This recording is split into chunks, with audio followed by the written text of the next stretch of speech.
नमस्कार दोस्तों, मैं हूं संजीव और स्वागत है आपका मेरे इस चैनल पे पाइथन ट्रेंड्स पे।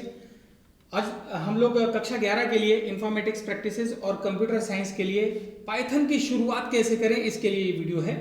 तो लॉजिक को डेवलप करने के लिए हमें प्रोग्राम को समझना बहुत ज़रूरी है, प्रोग्राम के नेचर को समझना बहुत ज़रूरी है। तो हम लोग आज बात करेंगे अपने प्रोग्राम को डेवलप करने का जो सबसे पहला स्टेप है उसको हम किस तरीके से कवर करें। तो आप लोग इस चैनल में इस वीडियो में लास्ट तक बने रहिए, जिसमें हम लोग आज सीखेंगे how to develop a program, how to create a logic into our mind to make a program. एक प्रोग्राम को बनाने के लिए लॉजिक हम लोग कैसे सीखें, यही हम इस आज वीडियो में सीखेंगे। तो चलिए शुरू करते हैं कि किसी प्रोग्राम के डेवलपमेंट के लिए यानी किसी प्रोग्राम को लिखने के लिए हमें क्या क्या चीज़ें चाहिए। प्रोग्राम को लिखने से पहले हमें क्या क्या चीज़ें चाहिए, प्रोग्राम जब हम लिख रहे होते हैं तब हमको क्या क्या करना होता है, ये सभी हम लोग इसमें देखेंगे, जिसे हम लोग कहते हैं प्रोग्राम डेवलपमेंट साइकिल। इसमें हम क्या क्या फेजेस अपनाएंगे इसको हम लोग देखते हैं। ठीक, तो इस प्रोग्राम डेवलपमेंट फेज के साइकिल की बात करें तो हम लोगों को चार चीज़ों का बहुत ध्यान रखना पड़ता है। किसी भी प्रोग्राम को, छोटा से छोटा प्रोग्राम हो, बड़े से बड़ा प्रोग्राम हो, हमें चार चीज़ों पे बहुत ध्यान देना होता है। सबसे पहला जो हमारा काम है वो है identify and analyse the problem. सबसे पहले हमें क्या करना है, प्रॉब्लम को आइडेंटिफाई करना है, प्रॉब्लम आइडेंटिफिकेशन। सबसे पहला काम प्रॉब्लम आइडेंटिफिकेशन। जब प्रॉब्लम को हम आइडेंटिफाई कर लेंगे, उसको बहुत अच्छे से समझ लेंगे और समझने के बाद हम उस प्रॉब्लम की एनालिसिस करेंगे, जिसमें हमें एक प्रॉपर गोल तक पहुंचने के लिए, एक प्रॉपर सॉल्यूशन तक पहुंचने के लिए रास्ता मिलता है। तो प्रॉब्लम की सबसे पहले हमें क्या करनी पड़ती है, आइडेंटिफिकेशन करनी पड़ती है कि एक्चुअली हम जो सॉफ्टवेयर बनाने वाले हैं वो किसके लिए बनाने वाले हैं और वो सॉफ्टवेयर किस प्रॉब्लम को दूर करेगा, किस तरीके के ऑपरेशन को परफॉर्म करेगा। जो ऑपरेशन है actually that is our problem.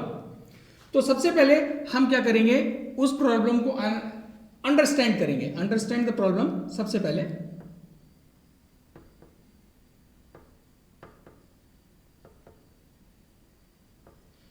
हम प्रॉब्लम को अंडरस्टैंड करेंगे, उसको समझने की कोशिश करेंगे कि इसका फ्लो कैसा है, कहां से इनपुट आ रहा है, कहां से आउटपुट जा रहा है और एक्चुअली ये करवाना क्या चाहते हैं हमसे सॉफ्टवेयर के अंतर्गत। तो सबसे पहले हम उस पूरी प्रॉब्लम को समझेंगे। सबसे पहले अगर मुझे किसी बैंक के लिए सॉफ्टवेयर बनाना है तो सबसे पहले मैं बैंक में जाके बैंक का काम समझता हूँ, वहां के फ्लो को समझता हूँ, वहां के रिकॉर्ड कीपिंग को समझता हूँ। जब तक समझूंगा नहीं तब तक मैं एनालिसिस नहीं कर पाऊंगा, और जब तक एनालिसिस नहीं होगी I can not make a proper design for a program. तो अंडरस्टैंडिंग इज मस्ट। उसके बाद हम जब समझ लेंगे उस प्रोग्राम को तब हम उसकी एनालिसिस शुरू करेंगे। एनालिसिस में हम लोग क्या क्या करेंगे कि हमारे कितने तरीके के इनपुट के मोड हैं, कहाँ डेटा स्टोर होता है, किस तरीके के ऑपरेशंस परफॉर्म होते हैं, ये सब हम लोग एनालिसिस में देखेंगे। जब एनालिसिस में देख लें कि हमारा एक काम, जैसे एक कोई मान लीजिए बैंक में ही पैसा जमा करने का काम है, तो कैसे किस तरीके के फॉर्म भरे जाते हैं, उस फॉर्म में क्या क्या डिटेल्स मांगी जाती है, उन डिटेल की प्रोसेसिंग कैसे होती है, ये सारा हमको एनालाइज करना पड़ता है। जब हमारा एनालिसिस हो जाए तो अब हम उसमें से ही देखते हैं कि हम किस तरीके से इसका मैक्सिमम से मैक्सिमम आउटपुट जो है वो मिनिमम से मिनिमम इंस्ट्रक्शंस में निकाल सकते हैं। तो उसके लिए करते हैं हम लोग एक प्रॉपर सॉल्यूशन ढूंढते हैं, एक कह लीजिए find solution and develop an algorithm, जिसकी हम बात करेंगे। सॉल्यूशन ढूंढना है और सॉल्यूशन को ढूंढने के बाद हम उसको या तो फ्लो चार्ट बनाकर उसका डिजाइन बना लेंगे, फ्लो चार्ट नहीं बनाएंगे तो हम उसका एल्गोरिथम लिख लेंगे, एल्गोरिथम नहीं लिखेंगे तो हम उसका स्यूडो कोड लिख लेंगे। इनमें से कोई एक काम कर लेंगे जिससे कि हमारे प्रोग्रामिंग का एक प्रॉपर डिजाइन बन जाएगा। इनपुट प्रोसेस आउटपुट, इसको कंप्लीट करने का एक हमको सॉल्यूशन मिल जाएगा। एक फ्लो चार्ट कह लीजिए, एल्गोरिथम कह लीजिए, सूडो कोड कह लीजिए, इनमें से कोई एक ही काम करते हैं हम लोग। अब इनमें क्या डिफरेंस है ये भी हम लोग समझेंगे। जब हमारा सॉल्यूशन फाइंड आउट हो जाए, एक डिजाइन बन जाए, इसको हम सॉल्यूशन ऑब्लिक डिजाइन बोल देते हैं, है ना, तो ज्यादा अंडरस्टैंडिंग रहेगी। जब ये काम हो जाए, हमको एक प्रॉपर एल्गोरिथम मिल गई उस प्रोग्राम को करने का, है ना। यहां तो हम प्रॉब्लम आइडेंटिफाई करके एक फॉर्मूला बना लिया एनालाइज करके। जब फॉर्मूला बन गया तब हम उस पर एक प्रॉपर सॉल्यूशन बनाएंगे जिसमें हम फ्लो चार्ट, एल्गोरिदम या सूडो कोड लिखेंगे। फिर अब हमारा तीसरा काम है कि जब हमारा फ्लो चार्ट या एल्गोरिदम मिल जाए तब हम उसकी करते हैं कोडिंग, उसको कोड करते हैं हम लोग। अब वो कोड हम लोग किसी भी लैंग्वेज में कर सकते हैं, सी, C++, पाइथन, जावा, किसी भी प्रोग्रामिंग लैंग्वेज में हम कोड लिखेंगे उसका, ठीक है। तो हम लोग यहां पर यूज करने वाले हैं पाइथन। कोडिंग करने के बाद जब हमारा कोड हो जाए उसको हम बोलते हैं प्रोग्राम। जब हमारा प्रोग्राम बन जाए तब हम उसकी करते हैं टेस्टिंग। क्या करते हैं? टेस्टिंग। और टेस्टिंग में अगर कोई मिस्टेक निकले तो हम उसको करते हैं डिबग। टेस्टिंग और डिबगिंग। और जब टेस्टिंग होके हमारा प्रोग्राम एकदम ओके हो जाए तो फाइनल स्टेज पर हम क्या करते हैं, उसको इम्प्लीमेंटेशन की कोशिश करते हैं कि कहीं ना कहीं वो हमारा सॉफ्टवेयर लग जाए, जिसे बोलते हैं हम लोग इम्प्लीमेंटेशन। उसको कहीं ना कहीं हम लोग इम्प्लीमेंट जरूर करेंगे। तो ये हमारे फेज हैं किसी भी प्रोग्राम को डेवलपमेंट करने की। जो साइकिल है वो इसी तरीके से चलती है। प्रॉब्लम में हम लोग को एनालाइज करेंगे, समझेंगे, एक फॉर्मूला मतलब उससे निकाल लेंगे। फिर सॉल्यूशन में हम लोग कोई डिजाइन बनाएंगे, डिजाइन की हम लोग फिर डिजाइन के अकॉर्डिंग हम लोग कोडिंग करेंगे और फिर हम लोग उसकी करेंगे टेस्टिंग। अगर प्रोग्राम बन जाता है सही तो टेस्टिंग के बाद फिर हमको उसको इम्प्लीमेंट करना होगा और साथ ही साथ इम्प्लीमेंट करने के बाद हमको उसका मेंटेनेंस भी देखना पड़ेगा। ये भी हमको देखना पड़ेगा। तो आइए शुरू करते हैं। किसी भी प्रोग्राम, मान लीजिए एक छोटा सा प्रोग्राम लिखना हो, उसको हम किस तरीके से इन्हीं फेजेस के थ्रू चलते हैं और फिर हम लोग एक छोटे से एग्जांपल के साथ पहले तो ये चारों पांचों चीजें समझेंगे। उसके बाद हम लोग अपनी डिजाइनिंग में हम लोग फ्लो चार्ट पढ़ेंगे। अब आप उस फ्लो चार्ट से एल्गोरिदम भी बना सकते हैं, सूडो कोड भी बना सकते हैं। तो ये अब हम लोगों का अगला जस्ट नेक्स्ट टास्क है। तो चलिए शुरू करते हैं हम लोग। How to make a proper design after analyzing any program, after finding a proper solution to a program, we have to make a design using flowchart, algorithm और pseudocode। तो हम लोग यहाँ अभी पढ़ेंगे फ्लो चार्ट, फिर बाद में देख लेते हैं कि उससे हम लोग एल्गोरिथम कैसे बनाएंगे और pseudocode कैसे बनाएंगे। तो now we are going to learn here flow charts. Fine. Flow chart कैसे बनाते हैं हम लोग? ये फ्लो चार्ट, ये आ गया आपका फ्लो चार्ट। इस तरीके से थोड़ा सा ऊपर निकल गया था। तो फ्लो चार्ट में हमको क्या करना पड़ता है, क्या क्या चीजों का ध्यान रखना पड़ता है? ध्यान रखना है कि इसमें कुछ सिंबल्स होते हैं। फ्लो चार्ट क्या है कि एक पिक्चोरियल रिप्रेजेंटेशन होता है किसी भी प्रोग्राम का, किसी भी प्रोग्रामिंग के डिजाइन का एक पिक्चोरियल रिप्रेजेंटेशन होता है जिसमें हमें कुछ सिंबल्स यूज करने पड़ते हैं। कुछ सिंबल में से सबसे पहला जो आपका सिंबल रहता है स्टार्ट और एंड करने के लिए जो सिंबल हम लोग यूज करते हैं, दैट सिंबल इज ओवल। वो ओवल फॉर्म में होता है। फिर अगर हमें कोई इनपुट या लेना है या आउटपुट देना है, इनपुट या आउटपुट के लिए हमको एक पैरालेलोग्राम इस तरीके से डिजाइन में बनाना होता है। फिर अगर हमें प्रोसेसिंग दिखानी हो तो प्रोसेसिंग के लिए हम लोग इस तरीके से रेक्टेंगुलर शेप में अपने डेटा को रखते हैं। अगर हमें कहीं डिसीजन मेकिंग दिखाना हो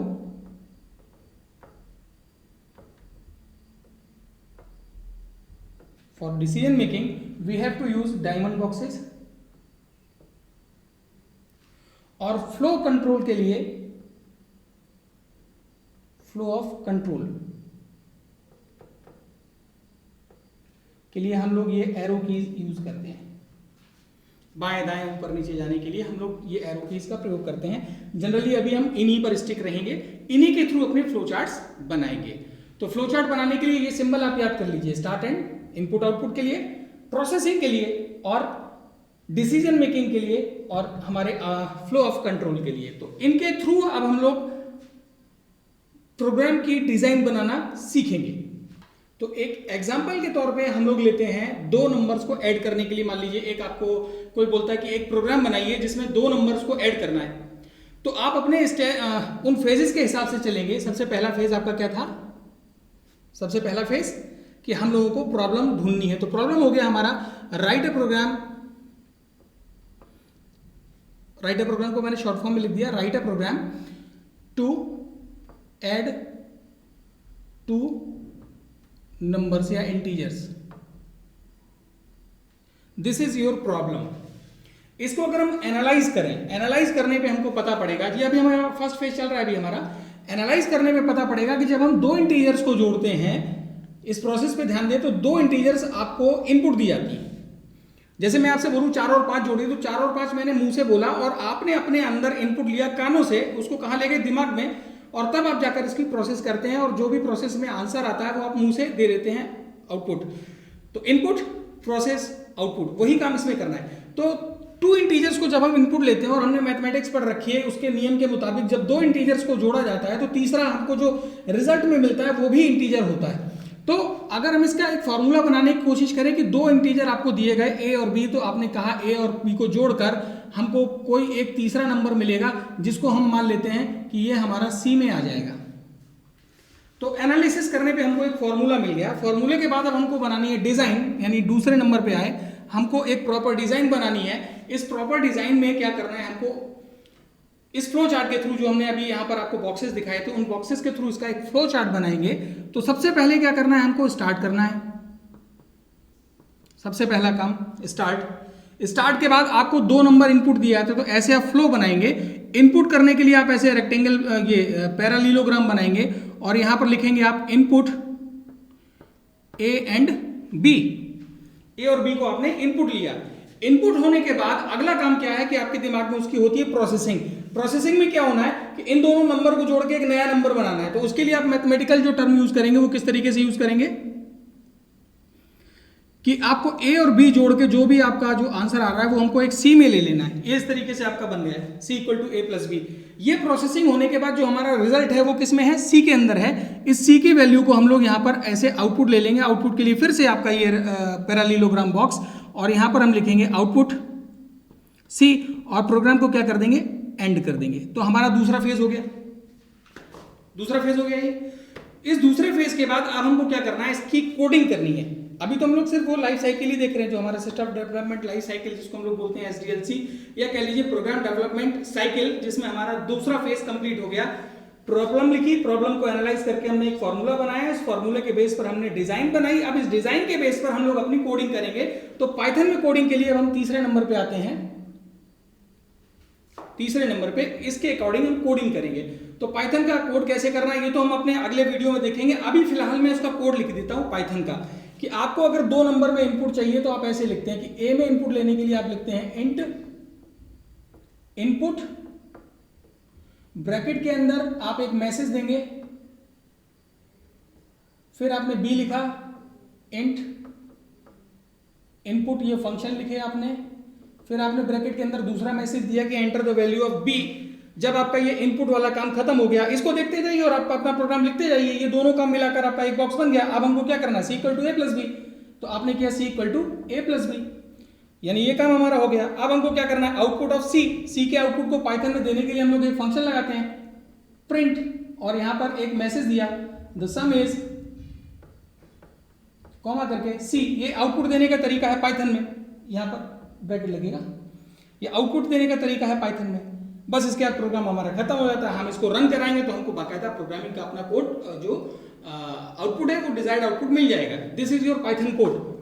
प्रॉब्लम एनालाइज करके फॉर्मूला निकाला, डिजाइन बनाई, डिजाइन को देख के हमने कोड लिखा, और कोडिंग के बाद अब हम इसको रन करेंगे। रन में अगर यहाँ कहीं कोई एरर आती है तो उसको हम लोग टेस्टिंग और डिबगिंग के लिए ले जाते हैं। टेस्टिंग का मतलब इसको रन करके बार बार ड्राई रन करके देखना, और रन कर करके देखना। अगर आंसर सही आ रहा है तब उसको 2-3 बार और टेस्ट करना। अगर आंसर गलत आ रहा है तो फिर उसमें ढूंढना कि हमने कहाँ कौन सी गलती की है, कि कौन सा ब्रैकेट नहीं लगाया, कौन सा ऑपरेशन नहीं लगाया। इस तरीके से आप इसको करेक्ट करते हैं, फिर से रन करते हैं, और ये प्रक्रिया आपकी चलती रहती है। इस तरीके से आपका प्रोग्राम बन जाता है। तो आपने देखा कि ये फ्लो चार्ट हमारे किस हद तक मददगार रहा 2 नंबर को जोड़ने के लिए। अब अगर इसी का मैं एल्गोरिथम लिखना चाहूँ, एल्गोरिथम लिखने के लिए आपको क्या करना पड़ता है? स्टेप्स लिखने पड़ते हैं। तो यहीं पर मैं इसी का एल्गोरिथम इसके अंदर ऐसे लिख देता हूं, यहां पर आपको समझ में आ जाएगा। स्टेप 1, स्टार्ट द प्रोग्राम, यानी कि आपको क्या करना है, स्टार्ट द प्रोग्राम। इंग्लिश के सेंटेंसेस लिखते जाने, जो काम मैं यहां पर ऐसे कर रहा था वो काम यहाँ स्टेप 1 करके और इंग्लिश के सेंटेंस के रूप में आपको लिखते जाना है। फिर step 2 colon take input in A and B, ऐसे करके आपने एक सेंटेंस लिखा। फिर स्टेप 3 ये 2 हो गया, ये 3 में आपने कहा ऐड दोज नंबर्स, दो नंबर को दोनों को जोड़ दिया। और स्टेप 4 में आप करेंगे प्रिंट द रिजल्ट। ऐसे करके आपको सेंटेंसेस लिखने हैं। तो ये फ्लो चार्ट हो गया। उसको अगर हम लोग सेंटेंस के फॉर्म में लिख दें तो ये एल्गोरिथम कहलाती है। और स्यूडो कोड, अगर आप इसमें ये सारे सिंटैक्सेस ना लिखें, सीधे a equal to input a, b equal to input b, c equal to a plus b और आउटपुट c लिख दीजिए, तो आपका एक तरीके से इसी कोड से मिलता जुलता इंग्लिश के सेंटेंसेस में फॉर्म किया हुआ एक छोटा सा कोड मिल जाता है, इंटरमीडिएट कोड मिल जाता है, जो कंप्यूटर पर रन नहीं करेगा, वो सिर्फ आपके समझने के लिए होता है। That will be called pseudo code. तो अब हम लोग इस पूरे चैप्टर में अब हम लोग सिर्फ ये फ्लो चार्ट पढ़ने वाले हैं। एल्गोरिथम इसी से आप कन्वर्ट करके लिख सकते हैं, स्यूडो कोड भी बना सकते हैं। तो अब हम लोग आते हैं अपने फ्लो चार्ट की डिजाइनिंग पे। हमको बस एक तरीके का फ्लो चार्ट तो हमने देख लिया, जो हमारा लीनियर फ्लो चार्ट है, जिसमें हमने एक तरफ से शुरू किया और फिर अगला स्टेप, फिर अगला स्टेप, फिर अगला स्टेप, फिर अगला स्टेप, इस तरीके से आते चले गए और ये एक सीक्वेंस में चलता चला गया। एक तरीके का फ्लो चार्ट तो हमने अभी देख लिया। अब हम लोग देखते हैं ऐसे फ्लो चार्ट जो रास्ते में आई हुई एक डिसीजन के अकॉर्डिंग या तो इधर से जाएंगे या इधर से जाएंगे। तो अब हम लोग इस तरीके के फ्लो चार्ट्स देखते हैं। तो अब हम लोग देखते हैं अगले तरीके के फ्लो चार्ट। अब हम सीधे सीधे सिर्फ फ्लो चार्ट बनाएंगे। पाइथन का कोड तो मैंने पिछले प्रोग्राम में सिर्फ साइकिल को समझाने के लिए बना दिया था और प्रोग्रामिंग हम लोग अगले वीडियो से शुरू करेंगे। तो अभी जैसे आपने देखा 2 नंबर्स को जोड़ने का फ्लो चार्ट आप लोगों ने देखा था। उस फ्लो चार्ट में हमने 2 नंबर को इनपुट लिया, जोड़ा और आउटपुट दे दिया। ऐसे ही आप लोग अपने टास्क खुद बना लीजिए, मल्टीप्लाई करने के लिए, सेपरेट करने के लिए, डिवीजन करने के लिए और सिंपल इंटरेस्ट निकालने के लिए, जो सिंपल आपके सीधे चले आते हैं, एक लीनियर में उनका सोल्यूशन चला आता है, उनके लिए आप अपना फ्लो चार्ट जरूर बना लीजिए। आपकी प्रैक्टिस हो जाएगी और आपके लॉजिक भी अच्छे से क्लियर हो जाएंगे, क्योंकि इस छोटे से वीडियो में इतनी सारी चीजें समझाना पॉसिबल नहीं है। उसी तरीके से सारे बनेंगे। अब हम आते हैं अपने डिसीजन कंट्रोल पे। How to make a proper decision control tool. तो चलिए 2 नंबर्स में से बड़ा नंबर निकालने के लिए एक बढ़िया सा फ्लो चार्ट लिखते हैं। प्रॉब्लम आपकी क्या है कि find out the greater between 2 numbers. तो आपने एनालाइज करके आप ये पता लगा ही लेंगे कि आपके पास सिर्फ 2 नंबर हैं, ए और बी। इन दोनों में से बड़ा नंबर कैसे निकालना है हमको। तो आप सिंपली स्टार्ट करेंगे अपने उस प्रोग्राम को। आपने लिखा स्टार्ट के बाद अब आप इन दोनों नंबर्स को इनपुट लेंगे एक एक करके ना।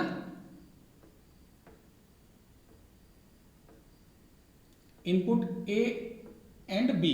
अब जब आपने दोनों का इनपुट ले लिया, इन दोनों के इनपुट लेने के बाद आप इन दोनों की मैचिंग करवाएंगे, इन दोनों का कंपैरिजन करवाएंगे। कंपैरिजन करवाने के लिए आपको क्या करना है, एक डिसीजन बॉक्स लेना है। इस समय हमारा काम आता है डिसीजन बॉक्स। अब आप इन दोनों को कंपेयर करा के यहां पूछेंगे कि एक क्वेश्चन टाइप का कि क्या ए बी से बड़ा है।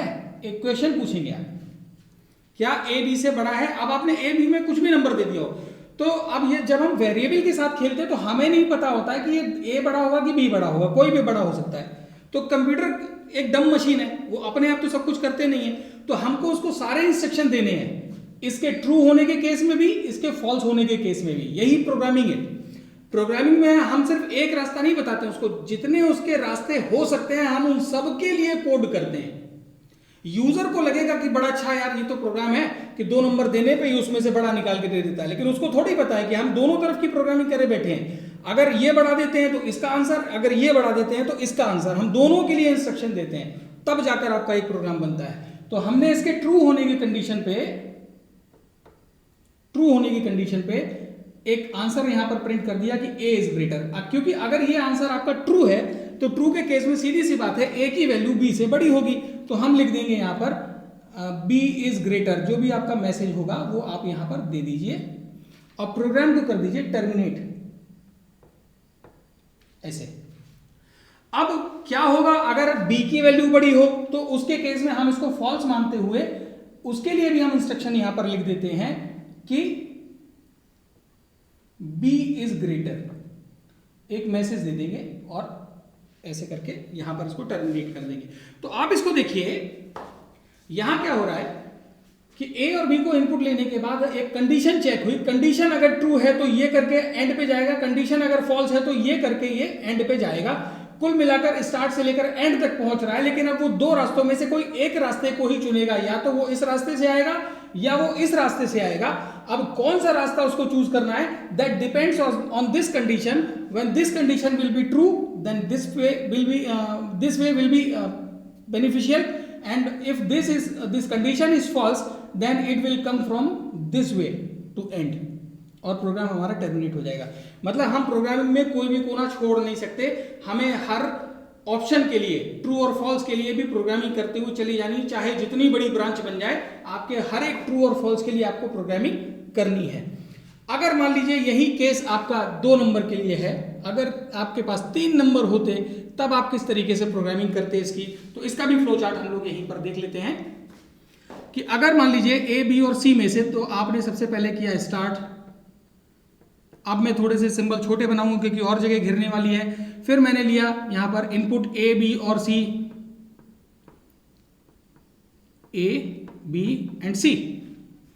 इनपुट लेने के बाद अब देखिए, हम कंडीशन सिर्फ 2 लोगों के बीच में ही मैच करवा सकते हैं, तीनों के बीच में मैच नहीं करवा सकते। हम एक बार में 2 के बीच में मैचिंग करवा सकते हैं। तो हम यहां से लेकर सबसे पहले 2 नंबर को ऐसे मैच कर लेते हैं कि क्या ए बी से बड़ा है। अगर ये कंडीशन ट्रू होती है तो हम ए को बड़ा भी नहीं बोल सकते, क्योंकि अभी हमने इस ए को सी के साथ तो मैच किया ही नहीं है। तो अब आप क्या करेंगे, इसके ट्रू में चूंकि बी से तो यहां बड़ा निकल आया, बी तो रास्ते से हट गया, अब हम इस ए को मैच कराएंगे सी से। अगर ये कंडीशन भी ट्रू हो जाती है तब क्या करें, देखिए ए यहां से बी से बड़ा निकल गया तब यहां पहुंचेगा, फिर यहां सी से बड़ा निकल गया तो ट्रू। अब यानी कि सबसे बड़ा हमारा कौन हो गया, ए। तो उस केस में हम यहां पर प्रिंट करेंगे, प्रिंट ए, और प्रोग्राम को कर देंगे टर्मिनेट। ठीक है। अब हम सबसे पहले इस वाली कंडीशन का फॉल्स निकालेंगे। ऐसा क्यों, क्योंकि आप जब बाहर से आए, अंदर घुसे, एक दरवाजा खोला, फिर दूसरा दरवाजा खोला, फिर यहां आए, जब आप बाहर निकलते तो सबसे पहले दरवाजा किसका बंद करते हैं, अंदर वाले से ना। ऐसा तो है नहीं पूरा बाहर निकल के फिर आप बाहर से बंद करके तब अंदर घुसेंगे, ऐसा तो नहीं होगा। जब आपके पास 4 दरवाजे हैं एक के बाद एक, तो आपने सबसे पहले जब दरवाजा खोलते हैं तो बाहर वाला खोलते हैं, फिर दूसरे नंबर का, फिर तीसरे नंबर का, फिर चौथे नंबर का। बाहर आते समय जब दरवाजा बंद करते हैं तो पहले चौथे नंबर का, फिर तीसरे नंबर का, फिर दूसरे नंबर का, फिर पहले नंबर का। तो हमें सबसे पहले ये वाला दरवाजा बंद करना है, उसके बाद हम इस पर आएंगे।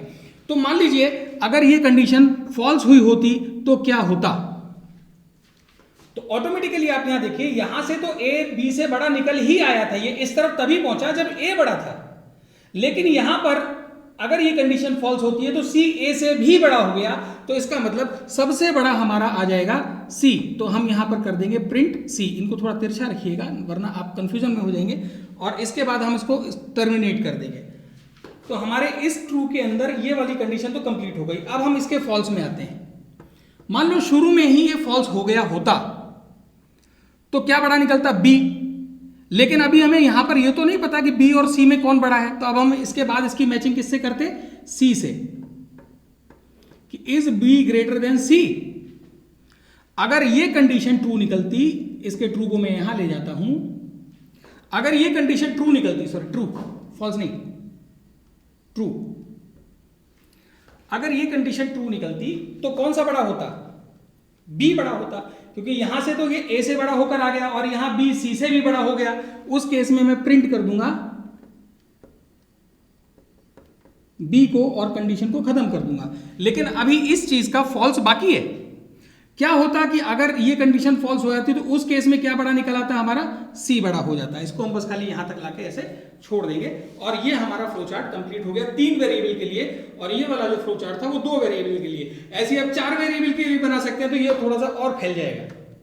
तो दिस इज योर टास्क कि आपको 4 नंबर में से बड़ा नंबर निकालने के लिए बढ़िया सा एक फ्लो चार्ट बनाना है। थोड़ा सा टाइम लगेगा लेकिन बन जाएगा। ऐसे ही मैं आपको एक और टास्क दे रहा हूं जो आप घर पे बना सकते हैं कि आपसे मान लीजिए वो आपकी एज इनपुट लेगा, सिर्फ ए। ठीक है, मैं टास्क यहीं पर दे देता हूं, इतनी जगह पे मैं टास्क बना दे रहा हूं कि अगर आपकी एज उसने मांगी और एज आपकी अगर लेस देन है 12, तो आपसे बोलेगा वो कि आप किड हैं। क्या है? किड। अगर आपकी एज 12 से बड़ी है लेकिन लेस देन, और एज आपकी 12 से बड़ी है, नहीं यहां लेस देन,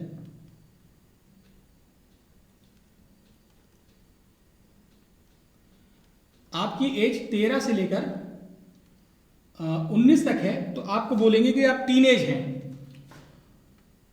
20 से लेकर 35 तक बोलेंगे तो आपको बोलेगा यंग है। ये आपका टीनेज हो गया, ये आपके यंग के लिए कंडीशन हो गई। 35 से लेकर आपको अगर 60 तक बोले तो आपसे बोलेगा कि आप मैच्योर हैं। और एबव 60 हो जाए, ग्रेटर देन 60, तो आपको बोलेगा कि आप सीनियर सिटीजन हैं। तो ये आपको टास्क करना है। इसके लिए एक छोटा सा फ्लो चार्ट आपको बनाना है कि आपसे एज इनपुट लेगा। एज अगर 12 से कम है तो किड, 13 से 19 के बीच में है तो आप टीनेजर, 20 से 35 के बीच में है तो आप यंग, 35 से 60 के बीच में है तो मैच्योर, और 60 से ऊपर है तो आप सीनियर सिटीजन की कैटेगरी में आएंगे। इस तरीके से मैसेज शो कर दे। आपको ये वाला प्रोग्राम बनाकर टेस्ट करना है या फ्लो चार्ट बनाकर आपको टेस्ट करना है। अब हम लोग देखते हैं तो लूपिंग कैसे करते हैं। तो अभी आपने जो देखा वो डिसीजन मेकिंग था। अब हम देखते हैं लूप कैसे लगाते हैं। What are loops? लूप का मतलब होता है एक तरीके से ऐसे टूल में फंस जाना जहां पर हमने जो बीच में काम लिखे हैं वो लगातार आपके तब तक रिपीट होते रहें जब तक कि आपका एक पर्टिकुलर कंडीशन सेटिस्फाई ना हो जाए। जैसे अगर मैं अपने बेटे को बोलूं कि बेटा तुमको मैं एक टास्क दे रहा हूं कि सामने वाली जो दीवार है यहां से जाओ और सामने वाली दीवार को 10 बार छू कर आओ, तो वो क्या करेगा? कहीं ना कहीं से तो अपना स्टार्टिंग करेगा ना। मतलब पहली बार गया, दीवार छूकर आया और यहां पर आकर उसने काउंट किया 1। ये उसकी उंगलियां क्या हो गई? काउंटर हो गई। बच्चे की जो उंगलियां हैं वो काउंटर हो गई। तो उसने ऐसे उंगली के साथ दौड़ रहा है, पहले बंद करके उंगली दौड़ा, गया, दीवार को छुआ और यहां आया, उसने उंगली उठा ली, 1 काउंटर में 1 जोड़ दिया। पहले काउंटर में कितना था? 0, 1 जोड़ दिया। फिर वो दूसरी बार गया, छूकर यहां वापस आया और काउंटर में 1 जोड़ दिया। फिर वो तीसरी बार गया, वापस आया, काउंटर में 1 जोड़ दिया। तो काउंटर आपका 3 पहुंच गया। लेकिन काउंटर अभी कहां तक जाना है? पूरा 10 तक जाना है। यानी आपने एक कंडीशन रखी है कि जब तक 10 आपके नंबर कंप्लीट ना हो जाए आपको वो दीवार छूकर यहां से वहां तक आना है। तो आपने शुरुआत की 0 से, एक बार छूकर गया, 1 जोड़ा, 1, 2, 3, 4, 5, 6, 7, 8, 9, 10वीं बार छूकर जब वो आएगा, ठीक है, तो उसके 10 कंप्लीट हो चुके होंगे। 10 कंप्लीट होने के बाद वो यहीं रुक जाएगा, फिर वो उस टास्क को रिपीट नहीं करेगा। तो यानी कि उसने शुरुआत की 0 से और उसने दौड़ना शुरू किया, ये उसका बीच का स्टेटमेंट हो गया। और बीच बीच में वो एक एक जोड़ता जा रहा था, ये उसका स्टेप हो गया कि हर बार में एक स्टेप आगे बढ़ जाना है। और जैसे ही उसका कंडीशन यानी स्टॉपिंग की कंडीशन जैसे ही सेटिस्फाई हो जाती है तो उसका वो जो टास्क का स्टेटमेंट है वो भी खत्म हो जाता है। तो कोई भी लूप हो उसके 3 बहुत बेसिक कंपोनेंट्स होते हैं कि एक स्टार्ट कहीं ना कहीं से होगा, कितने कितने स्टेप वो फॉलो करके वो स्टॉप तक पहुंचेगा, यानी ट्रिपल S ध्यान रखिएगा, एक स्टार्ट, एक स्टॉप और एक स्टेप। कि वो क्या करता है कि स्टार्ट से शुरू होता है और स्टॉप तक जाता है, लेकिन हर स्टॉप पे जाने से पहले वो एक एक स्टेप तो आगे बढ़ेगा। यानी 3 चीजें बहुत एसेंशियल हैं, स्टार्ट, स्टॉप और स्टेप। ये 3 चीजों से मिलकर ही हमारा लूप बनता है। अब इसको कैसे हम लोग फॉलो करेंगे देखते हैं। अभी मैं आपको एक टास्क देता हूं कि 10 तक की गिनती प्रिंट करने का एक छोटा सा फ्लो चार्ट लिखिए। 10 तक की गिनती प्रिंट करने के लिए तो आप देखिए, आप सबसे पहले क्या करेंगे? स्टार्ट करेंगे। स्टार्ट करने के बाद आपको 10 तक जाना है ना, तो इसी को बीच में मैं छोड़ रहा हूं ब्लैंक। आप ये मान के चलो कि ये कंप्लीट है। स्टार्ट के बाद आपने एक प्रोसेस में क्या किया, एक काउंटर ले लिया C = 1, ठीक है। अब चूंकि स्टार्ट में हमें 1 से लेकर 10 तक की गिनती प्रिंट करवानी है, तो ये वाला 1 तो हमको प्रिंट करवाना ही होगा, तो हमने इसको यहां पर लिख लिया प्रिंट सी की वैल्यू। तो सी की वैल्यू कितनी प्रिंट हो जाएगी यहां पर? 1। ठीक है, ये मैं ड्राई रन कर रहा हूं, इसको बोलते हैं ड्राई रन करना। फिर उसके बाद जब एक आपका प्रिंट सी हो जाए, यानी आपका स्टेटमेंट हो गया, इसके बाद अब आपको क्या करना है, अगले स्टेप पे जाना है। अगला स्टेप कैसे मिलेगा आपको? इसी सी में आपको एक जोड़कर सी इक्वल टू सी प्लस 1 करके आपको सी की वैल्यू कितनी हो जाएगी? 2। यानी एक जोड़ने के बाद, लेकिन मैं पहले मैच तो करूंगा कि क्या हमारा अभी सी जो है इज सी लेस देन और इक्वल टू 10। तो कंडीशन तो अभी ट्रू है भाई, 2 ही तो पहुंचे हैं अभी तक हम लोग, तो कंडीशन हमारी ट्रू है। तो ट्रू होने के केस में अब हमारा जो फ्लो ऑफ कंट्रोल है वो जाएगा इस जगह पर, और यहां से यहां के बाद क्या लिखा हुआ है? सी को प्रिंट करना। तो सी की वैल्यू अब 2 हो गई थी ना, तो 2 को प्रिंट कर देगा ड्राई रन में। अब सी इक्वल टू सी प्लस 1 हुआ 3 के केस में हमारी ये कंडीशन फिर से ट्रू है, क्योंकि अभी भी सी हमारा 10 से छोटा है। तो फिर गए यहां पर 3 प्रिंट किया इसने, फिर 4 हो गया, 4 भी अभी ट्रू है, फिर गया 4 प्रिंट हो गया, ऐसे 5 प्रिंट हो जाएगा, 6 7 8 9 10 तक इक्वल टू 10 है ना, तो 10 तक 10 प्रिंट होने के बाद ये यहां आया 10, 11 हो गया। 11 के केस में ये क्या होगा? फॉल्स हो जाएगा। फॉल्स होने के केस में हम इस तरफ ले लेते, नीचे जगह नहीं है। फॉल्स होने के केस में हम प्रोग्राम को कर लेंगे टर्मिनेट। तो ये देखिए, ये जो हमारा सेक्शन था, ये वाला section, this will be a loop. ये वाला स्टेटमेंट और ये वाला स्टेटमेंट हमारे दो ऐसे घेरे में फंस गए कि जब तक हमारी ये कंडीशन ट्रू नहीं होगी तब तक ये घेरे के ये 2 स्टेटमेंट लगातार एग्जीक्यूट होते रहेंगे। अब ये स्टार्ट स्टॉप स्टेप आपको कहां दिखे? तो this will be our start, this will be our step, and this will be, sorry यहां तो जगह ही नहीं है, ऐसे करके लिख देता हूं, स्टॉप। ये स्टॉप होगा।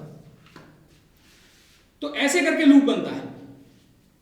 अब अगर इसी में मैं एक छोटा सा चेंज कर देता हूं, जो मैंने यहां पर लाइन छोड़ी थी कि आपका ये प्रोग्राम ऐसा हो कि वो आपको n नंबर्स तक प्रिंट करे, जहां तक आप दें वहां तक प्रिंट करे। तो आपने यहां पर एक ले लिया इनपुट n, और जो लूप की कंडीशन है वो 10 तक ना चला के हम कहां तक चलाएंगे? n तक। तो यानी कि ये 10 की जगह में लिख दूंगा n। तो अब ये प्रोग्राम क्या है? आपकी n तक की गिनती प्रिंट करेगा। ये वाला फ्लो चार्ट n तक की गिनती प्रिंट करेगा। तो अब आप समझ गए होंगे कि लूप किस तरीके से काम करता है। लूप में 3 कंपोनेंट होते हैं। स्टार्ट, कहीं से तो स्टार्ट होगा। स्टेप, एक स्टेप बढ़ रहा है, 2 स्टेप बढ़ रहा है, 3 स्टेप बढ़ रहा है, ये आपके ऊपर है। फिर उसको कहां पे रोकना है वो कंडीशन हमको देनी है। जब तक ये कंडीशन ट्रू होगी तब तक ये हमारा लूप चलता रहेगा। जैसे ही कंडीशन फॉल्स होती है हम प्रोग्राम को एंड कर देंगे। अब इसी में माइनर चेंज मैं करता हूं कि आपको अगर ऑड नंबर्स प्रिंट करने हो 1 से लेकर n तक, ऑड नंबर्स, तो मुझे कहां चेंज करना पड़ेगा? गैस करिए। तो ऑड नंबर को पहले आप प्रोग्राम में देखिए कहां से शुरू होते हैं। 1 होता है, फिर 3 होता है, फिर 5 होता है, फिर 7 होता है। कैसे निकाला आपने? 1 के बाद 3 कैसे आया? 2 जोड़ के ना। 3 के बाद 5 कैसे आया? 2 जोड़ के। तो जहां स्टेप में 1 कर रहा था वहां स्टेप आप 2 कर दीजिए, बन गया ऑड नंबर्स को जोड़ने वाला प्रोग्राम। यानी अब आपका जो प्रिंटिंग आएगी वो क्या आएगी? 1 3 5 7। अब मैं यहां लिखूंगा नहीं, ठीक है। अब यहीं पर मैं एक माइनर से चेंज करवाता हूं आपसे कि आपको इवन नंबर्स प्रिंट करने हैं स्टार्टिंग फ्रॉम 0। तो कहां चेंज करना पड़ेगा? स्टार्टिंग फ्रॉम 0 मैंने बोला। स्टार्टिंग बोलने से मतलब स्टार्ट, तो स्टार्टिंग फ्रॉम 0 कर दीजिए आप इसको। तो क्या करेगा ये? 0, फिर 0 को प्रिंट करेगा, 2 जोड़ेगा, 2 में 0 में 2 जोड़ा 2 हुआ, तो अभी 0 2 4 6 8 ऐसे करके प्रिंट करता हुआ चला जाएगा। सो आशा है कि आप लोगों को ये लूप समझ में आ गया होगा। तो 3 तरीके के हमारे प्रोग्राम चलेंगे जो हम लोग अपने पढ़ेंगे। एक तो लीनियर, एक ऐसे प्रोग्राम जो एक स्टेज पर आने के बाद या तो बाएं जाएंगे या दाएं जाएंगे, जिन्हें हम लोग डिसीजन मेकिंग बोलते हैं। और एक ऐसे प्रोग्राम जो एक कंडीशन आने के बाद ट्रू होने पे वो पीछे वापस लौट जाते हैं और तब तक चलते रहते हैं जब तक ये कंडीशन हमारी फॉल्स नहीं हो जाती। इस तरीके से तो ये लूप हमारे कहलाते हैं। तो इसके लिए तो सिंपल हमने 2 नंबर को जोड़ने का प्रोग्राम का आपका एग्जांपल लिया था। इसके लिए 2 नंबर में से बड़ा नंबर निकालने का और 3 नंबर में से बड़ा नंबर निकालने के लिए लिया था। और ये वाला लूप तो अभी मैंने आपको यहां पर बनाकर दिखाया ही। तो अब हम अगले चैप्टर में, अपने अगले वीडियो में पढ़ेंगे पाइथन को, इसमें कैसे इंप्लीमेंट करते हैं, how to program in Python. तो अब हम लोग पाइथन के बेसिक शुरू करने वाले हैं, जो इन्फॉर्मेटिक्स प्रैक्टिसेस क्लास 11th में भी यूज होगा और कंप्यूटर साइंस क्लास 11th में यूज होगा। तो आप लोग इस चैनल को सब्सक्राइब करिए और अपने दोस्तों में शेयर करिए, ताकि वो लोग भी फ्री में कंप्यूटर साइंस एटलीस्ट सीख सकें, पाइथन को सीख सकें। और मैं हिंदी में ये चैनल सिर्फ इसलिए बना रहा हूं कि इंग्लिश में तो ढेर सारे वीडियोस अवेलेबल हैं, लेकिन हमारी अपनी मातृभाषा में वीडियोस नहीं है अभी पाइथन से रिलेटेड, जो मैं आपको यहाँ पर प्रोवाइड कर रहा हूँ, बढ़िया टेक्नोलॉजी के साथ प्रोवाइड कर रहा हूँ। तो आप लोग इस चैनल को खूब शेयर करिए, और अगर आपको पसंद आता है, कोई क्वेरी है, देन पोस्ट इन कमेंट जरूर करिए और लाइक जरूर करिए, क्योंकि उससे मोटिवेशन मिलता है और अच्छी तरीके से वीडियोस बनाने के लिए और अच्छा काम करने के लिए। तो मैं हूं आपका शिक्षक संजीव भदौरिया। अगले वीडियो तक के लिए नमस्कार।